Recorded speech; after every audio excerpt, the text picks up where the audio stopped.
Olá, amante do terror. SCP-432 é um armário. Sim, um armário. Só que se tratando da Fundação SCP, você que acompanha este canal ou já leu arquivos o suficiente, sabe que qualquer coisa que pareça ser comum nesse universo, na verdade, não passa de uma máscara. Tem sempre alguma coisa por trás. E claro que esse armário não seria diferente de forma alguma. Por fora, ele é descrito como tendo 2 portas, 2 metros de altura, 1,2 metros de largura e 1 metro de profundidade. É um armário de tamanho médio, até então, sem nada de anormal. Continuando, a cor do exterior é um verde fosco, tanto das portas quanto de toda a estrutura em si. Ele só tem 2 características que, de certa forma, poderiam ser consideradas incomuns, que são alguns arranhões de origem desconhecida e vários traços de corrosão. Esses traços de corrosão são por causa da quantidade de tempo que ele ficou exposto a elementos, e são perfeitamente proporcionais a essa exposição, mas ele continua de pé. Agora sim, as coisas vão começar a ficar interessantes de verdade, e as anomalias vão começar a acontecer. Isso quando decidimos olhar para o interior desse SCP. Abrindo as portas do armário, você se depara com um espaço extradimensional muito mais extenso do que é mostrado do lado de fora, como se aquelas portas fossem um portal direto para uma dimensão de bolso de alguma forma escondida dentro de um armário aparentemente comum. Esse espaço extradimensional é um enorme e confuso labirinto, cheio de corredores sem saída, ou que te fazem andar em círculos, ou que só te levam para lugar nenhum. De toda forma, a coisa mais fácil de acontecer é ficar completamente perdido dentro desse espaço. Entrar no labirinto esperando encontrar alguma coisa, alguém ou algum outro lugar é loucura, porque simplesmente não tem um tamanho definido aqui. Ninguém, incluindo a Fundação, conseguiu chegar em lugar nenhum depois de entrar lá, o que pode significar que não exista um fim.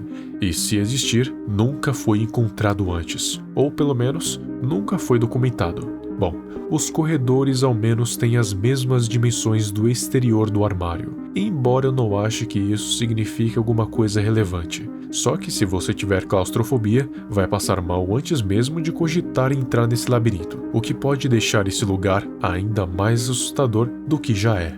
O chão, as paredes e o teto são feitos com um metal bem enferrujado. É como se existisse faz muito tempo. E por causa da falta de manutenção de quem quer que tenha construído, o ambiente tenha ficado tão desgastado por conta da umidade e alguns outros fatores ambientais. Só que mesmo estando desgastado, de alguma forma ainda tem energia elétrica, já que o corredor é iluminado, de forma irregular, mas é iluminado. E as lâmpadas são aquelas domésticas de LED que provavelmente você tem em casa. Só que tem muitas apagadas, queimadas e quebradas. E se isso aconteceu há pouco, daqui a algum tempo os corredores vão estar mergulhados no breu. Em alguns cantos do labirinto, as paredes têm alguns canos de alto calibre pregados, que incrivelmente transportam água corrente.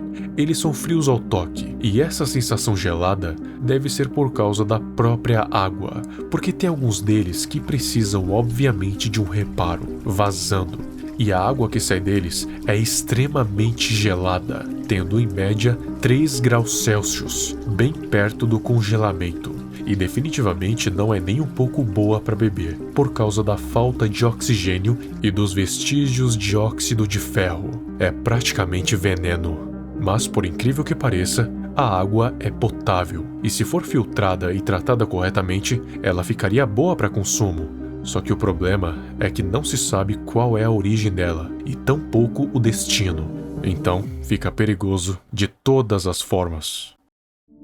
Dispositivos de GPS ou telefones celulares, adivinha, são completamente inúteis, porque a distorção espaço-temporal interfere diretamente no sinal, deixando a sintonia desses dispositivos digitais completamente sem direção. Resumindo, inúteis para qualquer tipo de comunicação fora do espaço extradimensional. Os remotos até que funcionam melhor, mas se você se distanciar mais de 20 metros da entrada, eles começam a apresentar interferência, e quanto maior a distância, menor a eficiência, até ficar completamente inútil.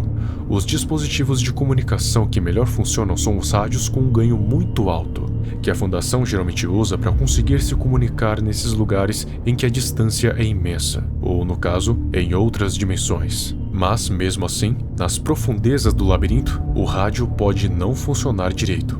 Por causa de todas essas limitações, fazer uma exploração completa desse lugar é praticamente impossível. E ainda tem outro problema, que se as portas do armário forem fechadas, toda e qualquer comunicação se torna impossível.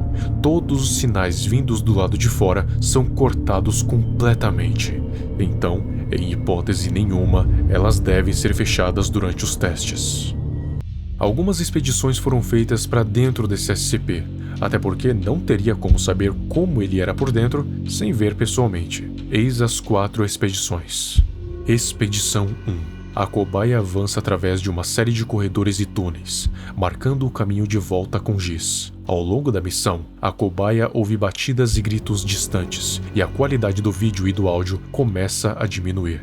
Em um ponto, a cobaia parece entrar em pânico e foge, ignorando completamente as exigências do comando para investigar o rugido alto. A missão é abortada e a cobaia é removida para interrogatório. Expedição 2. A cobaia D-6411, equipada com um pacote de equipamentos padrão, é enviada para SCP-432. Ela é instruída a seguir um caminho específico e escolhe um túnel diferente, onde encontra lâmpadas quebradas, um tênis esportivo e uma grande quantidade de resíduo marrom seco que ela supõe ser sangue seco. Ela também ouve batidas rítmicas das paredes e passos atrás da parede à sua direita.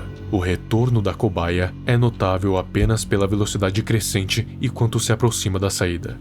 Expedição 3. A equipe composta por D-5891, D-8321 e um assistente técnico de nome redigido é equipada com lanternas, microfone, headset, garrafas de água, barras energéticas, bastões de giz, marcador luminoso, pé de cabra, unidade de vidro apoiada no ombro, arma de fogo beretta de 9mm padrão e tocha de corte de oxiacetileno. A equipe é instruída a entrar em SCP-432, seguir os tubos de aço e cortar o beco sem saída com a tocha de oxiacetileno. Durante o corte, a equipe escuta sons estranhos, e quando o D-5891 insere o pé de cabra na parede, uma grande forma de vida passa pelo buraco e ataca a equipe. Tiros são ouvidos, e momentos depois a gravação fica confusa. A cobaia D-8321 retorna à entrada ferida e em estado de aflição mental extrema. Fecha o SCP-432 e D-5891 e o assistente são considerados perdidos. Durante um interrogatório, é descoberto que um grande tufo de pelo de animal está preso ao cinto do pacote de equipamento de D-8321.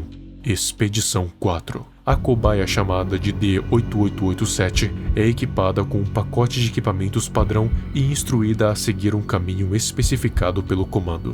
Durante a expedição, ele encontra latas de comida e um garfo de latão dobrado no chão do túnel e relata ouvir um choro de origem humana em um cruzamento. Mais adiante, chega em um beco sem saída e informa ao comando que pode ouvir algo mastigando atrás da parede.